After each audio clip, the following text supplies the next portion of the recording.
Psycho dynamic perspective introduce ചെയ്തത് Sigmund ഫ്രൂഡാണ്. Sigmund Freud ഒരു ഓസ്ട്രിയൻ ന്യൂറോളജിസ്റ്റാണ് and father of psycho analysis. അതുപോലെ മോഡേൺ സൈക്കോളജിയുടെ ഫാദർ എന്നറിയപ്പെടുന്നതും സിഗ്മണ്ട് ഫ്രൂഡാണ്. സൈക്കോ ഡൈനാമിക് പെർസ്പെക്റ്റീവ് എംഫസൈസ് ചെയ്യുന്നത് എങ്ങനെയാണ് അൺകോൺഷ്യസ് മെൻ്റൽ പ്രോസസ്സുകളും early childhood experience and inner കോൺഫ്ലിക്ട്സുകൾ ബിഹേവിയറിനെയും പേഴ്സണാലിറ്റീനെയും ഇൻഫ്ലുവൻസ് ചെയ്യുന്നതെന്നുള്ളതാണ്. ഇത് ഫോക്കസ് ചെയ്യുന്നത് അൺകോൺഷ്യസ് ഡ്രൈവ്സ്, ഇൻസ്റ്റിങ്ക്റ്റ്, റെപ്രസ്ഡ് ആയിട്ടുള്ള മെമ്മറീസ്. ഇതിലെ മെയിൻ കീ കൺസെപ്റ്റുകളാണ് structure of personality, level of personality, instinct, defence mechanism, psychosexual stages. Structure of personality, ഇത് ഈഗോ, സൂപ്പർ ഈഗോ. ഇതെന്ന് പറയുമ്പോൾ പ്ലഷർ പ്രിൻസിപ്പിളാണ്. ഇത് നമുക്ക് നാച്ചുറലി ഉള്ള കാര്യമാണ്, അതായത് ബർത്ത് മുതലേ ഉണ്ടാവുന്ന ഒരു കാര്യമാണ്. ഇത് നമ്മളെ അൺകോൺഷ്യസ് പാർട്ട് ഓഫ് മൈൻഡാണ്. ഇൻസ്റ്റിങ്ക്റ്റ്, ഡിസയേഴ്സ്, ഇമ്പൾസുകളൊക്കെയാണ് ഇതിൽ ഇൻക്ലൂഡ് ആയിട്ടുള്ളത്. ഇപ്പോൾ എക്സാമ്പിൾ പറയുകയാണെങ്കിൽ ഹങ്കർ, സെക്ഷൽ അർജസ്, അഗ്രഷൻ, ഇതൊക്കെ. ഈഗോനെ റിയാലിറ്റി പ്രിൻസിപ്പിൾ എന്ന് പറയും. അതായത് ഇതിനെയും സൂപ്പർ ഈഗോനെയും ബാലൻസ് ചെയ്ത് നിർത്തുന്ന ഒന്നാണ് ഈഗോ. ഇത് ഏർലി ചൈൽഡ്ഹുഡിലാണ് ഡെവലപ്പ് ചെയ്യുന്നത്. സോഷ്യലി ആക്സെപ്റ്റബിൾ ആയിട്ടുള്ള കാര്യങ്ങളെ നമ്മൾ ഡിസൈഡ് ചെയ്യാണ് ചെയ്യുന്നത്. അതായത് ഇപ്പോൾ ഈറ്റിംഗ് എന്നുള്ളത് സോഷ്യലി ആക്സെപ്റ്റബിൾ ആയിട്ടുള്ള ഒരു കാര്യമാണ്. അപ്പോൾ നമ്മൾ ഈറ്റിങ്ങിനെ ഡിസൈഡ് ചെയ്യുന്നു. സൂപ്പർ ഈഗോ ഡെവലപ്പ് ചെയ്യുന്നത് 4 to 5 ഇയേഴ്സ് ഓഫ് ഏജിലാണ്.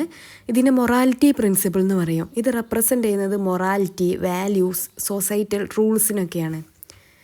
പണിഷേഴ്സ് അല്ലെങ്കിൽ റിവാർഡ്സ് ബേസ്ഡ് ഓൺ ബിഹേവിയർ.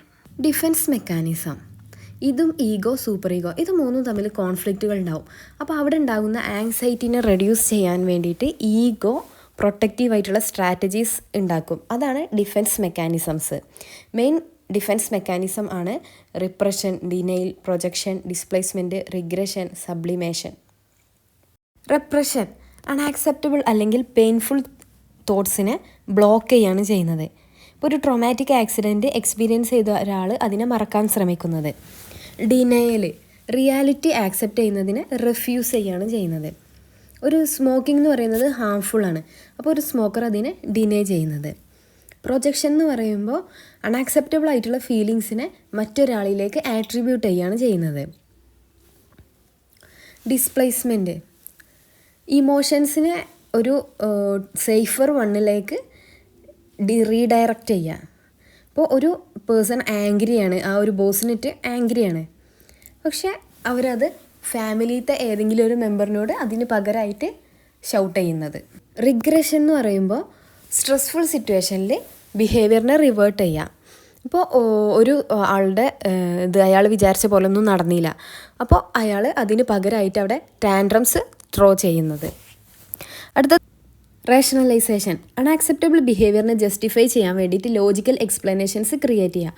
ഇപ്പോൾ ഒരു എക്സാമ്പിൾ, ഇൻ്റർവ്യൂവിന് റിജക്റ്റ് ചെയ്തു, അപ്പോൾ അയാൾ പറയുകയാണ് എനിക്ക് എന്തായാലും ആ ജോബിന് ആവശ്യമില്ല എന്ന് പറയുന്നത്. റിയാക്ഷൻ ഫോർമേഷൻ, നമ്മൾ ട്രൂ ഫീലിങ്സിന് ഓപ്പോസിറ്റായിട്ട് ആക്ട് ചെയ്യുന്നതാണ്. നമുക്ക് ഒരാളെ ശരിക്കും ഇഷ്ടം ഉണ്ടാവില്ല, പക്ഷേ നമ്മൾ അയാളെ പൊളൈറ്റ്ലി, ഹോണസ്റ്റ്ലി ഒക്കെ ആയിട്ട് ട്രീറ്റ് ചെയ്യുന്നത്. സബ്ലിമേഷൻ എന്ന് പറയുമ്പോൾ അൺആക്സെപ്റ്റബിൾ ആയിട്ടുള്ള ഇമ്പൾസസും ബിഹേവിയേഴ്സൊക്കെ അത് ആക്സെപ്റ്റബിൾ ആക്ടിവിറ്റീസ് ആക്കിയിട്ട് മാറ്റുന്നത്. ഇപ്പോൾ അഗ്രസീവ് ടെൻഡൻസീസ് ഉള്ള ആളുകളുണ്ടാവും, അവരൊരു പ്രൊഫഷണൽ ബോക്സറായിട്ട് ചേഞ്ച് ചെയ്യുന്നത് sublimation. Psychosexual stages of development 5 stages ആണുള്ളത്. Oral stage 0 to 1 year, pleasure from sucking or biting. Anal stage 1 to 3 years, toilet training ഒക്കെ ഫോക്കസ് ചെയ്യുന്നത്. Phallic stage 3 to 6 years, genital ഓർഗൻസിനെ കുറിച്ചുള്ള അവയർനെസ്, അതിലാണ് ഇഡിപ്പസ്, ഇലക്ട്ര കോംപ്ലക്സ് ഒക്കെ വരുന്നത്. Latency stage 6 to 12 years, sexual ഫീലിങ്സൊക്കെ repress ചെയ്യുന്നത്. Genital stage 12+ years, അതായത് സെക്ഷൽ ഇൻട്രസ്റ്റ് മെച്യൂറായിരിക്കും, റിലേഷൻഷിപ്പുകളൊക്കെ ഉണ്ടാകുന്നത് ആ ഒരു സ്റ്റേജിലാണ്. ഇൻസ്റ്റിങ്ക്റ്റ് അല്ലെങ്കിൽ ഡ്രൈവ്സ്, 2 മെയിൻ ഇൻസ്റ്റിങ്ക്റ്റാണ് പറഞ്ഞിട്ടുള്ളത്, ഇറോസും തനാറ്റോസും. ഇറോസ് എന്ന് പറയുമ്പോൾ ലൈഫ് ഇൻസ്റ്റിങ്ക്റ്റും തനാറ്റോസ് ഡെത്ത് ഇൻസ്റ്റിങ്ക്റ്റും. ഇത് രണ്ടും കൂടിയും കൂടിയിട്ടുള്ളതാണ് സൈക്കിക് എനർജി എന്ന് പറയുന്നത്.